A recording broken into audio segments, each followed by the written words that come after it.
যেতিয়াৰ পৰা আপুনি নিচা খোৱা আৰম্ভ কৰি দিছে আপোনাৰ বাৰু অলপো বেয়া লগা নাইনে?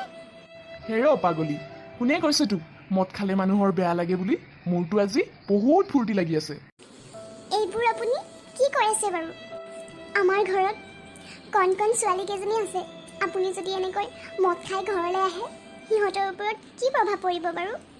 কি কৈছ তই? ছোৱালী কেইজনীৰ ওপৰত প্ৰভাৱ পৰিব? তোৰ যদি ইমানে অসুবিধা হৈ আছে এইখন ঘৰৰ পৰা ওলাই নাযাওঁ কেলেই? মই এইখন ঘৰ এৰি কলৈকো নাযাওঁ। কি ক'বলৈ আহিছ তই? এইখন ঘৰ এৰি ক'তো নাযাওঁ? কাইলৈৰ পৰাতো মই কামত যোৱাও বন্ধ কৰি দিম। মই কামত যোৱা একেবাৰে বন্ধ কৰি দিম আৰু। মই যি কৰিছোঁ ঠিক কৰিছোঁ। মই যদি নিচা কৰিছোঁ কেৱল তোৰ বাবে। তই মোৰ মনৰ আশা পূৰণ কৰিব নোৱাৰিলি, মোক এটা পুত্ৰ সন্তান দিব নোৱাৰিলি। সেই গতিকে মই এতিয়াৰ পৰা কামত নাযাওঁ। আৰু তইতো কাম কৰি আছ, মই নগ'লেও হ'ব। মই এতিয়াৰ পৰা বহি বহি খাম, এইটোৱেই তোৰ শাস্তি। আপুনি কামলৈ নাযাওঁ বুলি ক'লে নহ'ব নহয়। এনেই ঘৰখনত ইমানবোৰ অভাৱ, ছোৱালী কেইজনীৰ দায়িত্বটো বাৰু মই লৈয়ে আছোঁ, আপোনাক আশা নকৰোঁ। কিন্তু মা আৰু পেহীৰ দায়িত্বটো আপুনি ল'ব লাগিব। ইমান মুখ নে তোৰ? হেৰি, আপুনি এনেকুৱা কিয় কৰি আছে বাৰু? আপুনি ইয়াৰ পৰা আঁতৰি দিয়ক, নহ'লে আপোনাৰ ভৰিত সোমাব। মই এইখিনি চফা কৰি দিছোঁ। মোৰ মা আৰু পেহীৰ দায়িত্ব নলওঁ বুলি ক'বলৈ তই সাহস ক'ত পালি? কি হৈছে অ' তহঁতৰ? এই কুলখিনীজনীয়ে মোৰ ল'ৰাটোক খালে। মোৰ ইমান ভাল ল'ৰাটোক এইজনীয়ে বেয়া কৰি পেলালে। মোৰ ল'ৰাটোক মদাহী কৰি পেলালে।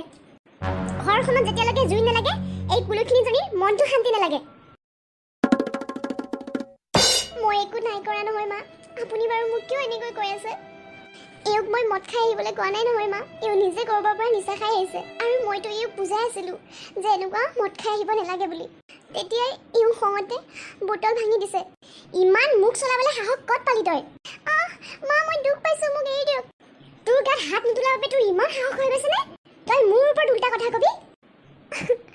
মোক এৰি দিয়ক মা। বৌ এৰি দিয়ক। পিংকি, এইজনী বেছি হৈ গৈছে। এইজনীক হাত নুঠালে নহ'ব আৰু। মোৰ গাত অকণো ভুল নাই অ' পেহী। আপুনি মাক বুজাওকচোন। বৌ এৰি দিয়ক। ওচৰ চুবুৰীয়া জমা লাগি যাব আৰু এতিয়া। তই কোৱাৰ বাবে এৰি দিছোঁ পিংকি, নহ'লে এই কাজি মই সুদাই নেৰিলোহেঁতেন। হ'ব বৌ, আপুনি ইমান চিন্তা কেলেই কৰি আছে বাৰু? আৰে বৌ, আপুনি ভালদৰে ভাবি চাওক। মই তাকো ভয় নকৰোঁ পিংকি। এইজনীয়ে মোৰ ল'ৰাটোৰ মাথা গৰম কৰি দিছে। মোৰ ল'ৰাটোক বেয়া কৰি পেলালে তাই। মোৰ ইমান ভাল ল'ৰাটোক মদাহী কৰি দিলে। চুপ থাক তই, মুখে মুখে উত্তৰ নিদিবি মোৰ লগত। হ'ব বৌ হ'ব, এই ৰাতিখনত আৰু হাল্লা কৰি থাকিব নালাগে। ব'লক বৌ, ৰুমলৈ যাওঁ।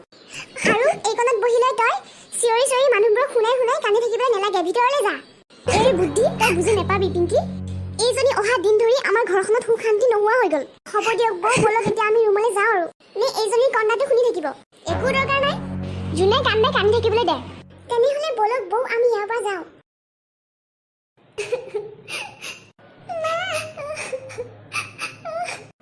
পৰি, তই ওচৰলৈ নাহিবি মাজনী। ইয়াতে কাঁচৰ টুকুৰা পৰি আছে, তোমাৰ ভৰিত সোমাই যাব নহয়। মাজনী, পৰিক ইয়াৰ পৰা লৈ যোৱাচোন। আহা পৰি, আমি ভিতৰলৈ যাওঁ। মই একো ধৰিব পৰা নাই পিংকি। আপুনি কি ধৰিব পৰা নাই বৌ? মই এই কুলখিনীজনীক যোৱাকালি ৰাতিয়ে চুলিত ধৰি ঘৰৰ পৰা বাহিৰ কৰি দিব পাৰিলোহেঁতেন, কিন্তু তই মোক বাধা দিলি।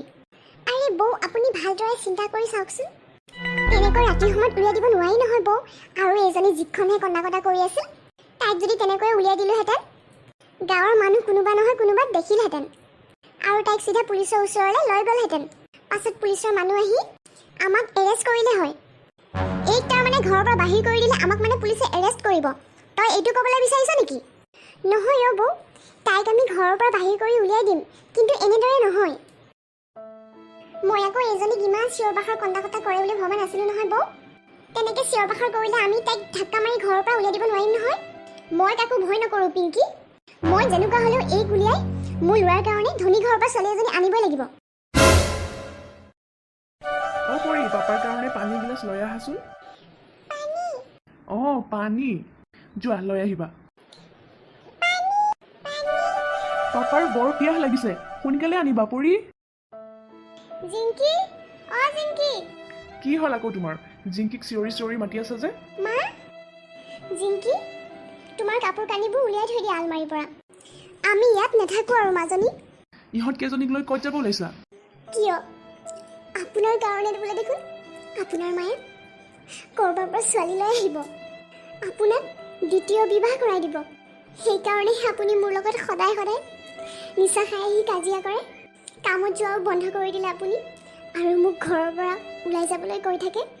আৰু মই যদি ঘৰৰ পৰা ওলাই নাযাওঁ তেনেহ'লে মা আৰু পেহীয়ে হেনো মোক ঘৰৰ পৰা ধাক্কা মাৰি ওলাই দিব। তাতকৈ ভাল এইটোৱেই হ'ব, মই মোৰ ছোৱালীকেইজনীক লৈ ইয়াৰ পৰা একেবাৰে নিজে ওলাই যাওঁ। আনা আনা পৰি, দিয়া দিয়া পৰি, পাপাৰ বহুত পিয়াহ লাগিছে। আমাৰ পৰি ডাঙৰ হৈ গ'ল, কাম কৰিব পৰা হৈ গ'ল। মোহন, কি হ'ল পেহী? তোক মায়ে উঠনিৰ পৰা মাতি আছে, সোনকালে আহ।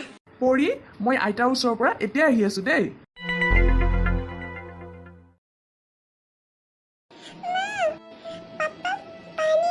পাপাক আইতাই মাতিছে অ' পৰি। বৌ, মই যিটো দেখি আহিছো আপুনিতো আচৰিত হৈ যাব। তেনেকুৱা কি দেখি আহিছ তই? মোৰতো এনেকুৱা লাগিছে আমাৰ মোহনৰ মন সলনি হৈ গৈছে। তেনেকুৱা কি দেখি আহিছ তই, সোনকালে ক। মোহনে পৰি, মা, আপুনি মোক মাতিছিলে নেকি? চা মোহন, তোৰ দেউতাৰে আমাক এৰি থৈ যোৱাৰ পৰা মই তোক বহুত কষ্টৰে সৰুৰ পৰা তুলি তালি ডাঙৰ দীঘল কৰিছোঁ। মোৰ এই পৃথিৱীখনত তোৰ বাহিৰে আন কোনো নাই। তই যদি মোৰ মতে নচল মই মৰি যোৱাটোৱে ভাল হ'ব। আৰে মা, আপুনি তেনেকুৱা কথা কিয় কৈছে? মই কেতিয়া ক'লো মা আপোনাৰ মতে নচলো বুলি? মইতো সদায় আপোনাৰ মতে চলি আছো মা। আৰু আজি আপুনি তেনেকুৱা কথাবোৰ কিয় কৈ আছে? মোক যদি জীয়াই থকাটো বিচাৰিছ তই দ্বিতীয় বিবাহ কৰাব লাগিব। ক, তই দ্বিতীয় বিবাহ কৰাবি নে নাই? আমাৰ ল'ৰা সন্তান নথকাৰ বাবেহে আপুনি মোক দ্বিতীয় বিবাহ কৰাবলৈ কৈছে, হয়নে মা? অঁ। তেনেহ'লেতো আমি ল'ৰা সন্তান এটা এডপ্ট কৰিব পাৰিম। কি ক'বলৈ আহিছ তই? মোক কাৰো সন্তান নালাগে, মোক অকল তোৰ সন্তান লাগে। তই এইটোকে নকওঁ কেলে? তই এই কুলক্ষিনীজনীক এৰিব নোৱাৰো বুলি? এই কুলক্ষিনীজনীক মই এতিয়াই তাইক ঘৰৰ পৰা বাহিৰ কৰি দিম। বল পিংকি, তাইক ধাক্কা মাৰি ঘৰৰ পৰা উলিয়াই দিওঁ। মা, ৰুমিক ঘৰৰ পৰা ধাক্কা মাৰি উলিয়াই দিয়াৰ কোনো প্ৰয়োজন নাই। তাই আপোনালোকৰ কথাবোৰ গম পাই নিজে ঘৰৰ পৰা ওলাই যাবলৈ বিচাৰিছে। সঁচাকে? বৌ, তাই তিনিজনী ছোৱালী লগত লৈ ক'ত যাব, ক'ত থাকিব, কি খাব সেইবোৰতো আপোনালোকে চিন্তা নাই কৰা। মোহন, তই এই কুলক্ষিনীজনীৰ কাৰণে মাকৰ লগত উল্টা তৰ্ক কৰিবলৈ আহিছ? অ' বৌ, এতিয়া হাৰা নকৰিব। এতিয়া তাই ঘৰৰ পৰা ওলাই যাবলৈ বিচাৰিছে নহয়, তাইক ওলাই যাবলৈ দিয়ক। ঘৰৰ পৰা ওলাই যাব বিচৰা মানুহক হাঁহি হাঁহি বিদায় দিব লাগে বৌ। দেখিলি নহয় পিংকি, মোৰ ল'ৰাই এই কুলক্ষিনীজনীৰ কাৰণে মোৰ লগত মুখে মুখে তৰ্ক কৰিছে।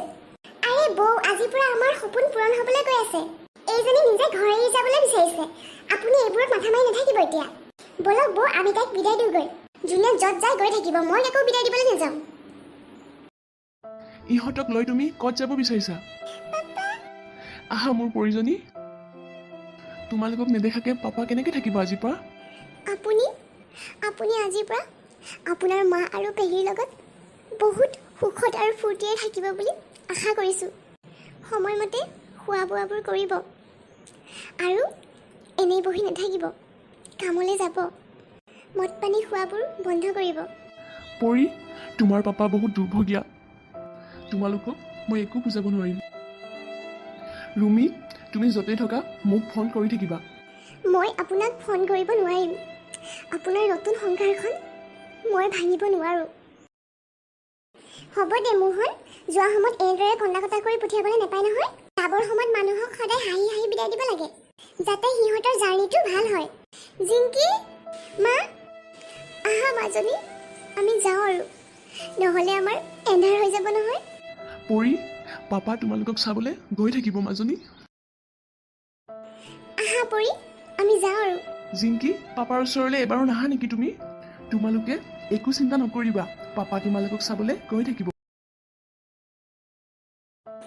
পৰি, জিংকি, ভাতকেইটা খোৱা আকৌ। অঁ মা, আজি কি আমি ইয়াতে থাকিম? অঁ মাজনী, আজি ৰাতিটো আমি ইয়াতে থাকিব লাগিব। সন্ধিয়া হ'বৰ হ'ল নহয়। এতিয়া যদি আমি ক'ৰবালৈ যাওঁ ৰাতি হৈ যাব। তহঁতি চিন্তা নকৰিবি, আজি ৰাতিটো আমি কিবাকৈ ইয়াতে কটাই কাইলৈ ৰাতিপুৱাতে আমি ঘৰ বিচাৰিবলৈ যাম। মা, ইয়াতে দেখোন বিচনা নাই, আমি ক'ত শুম? ভাতকেইটাকে খাই লোৱাচোন, তাৰপিছত মই তোমালোকক এইখিনিতে ধুনীয়াকৈ বিচনা এখন পাৰি দিম দেই।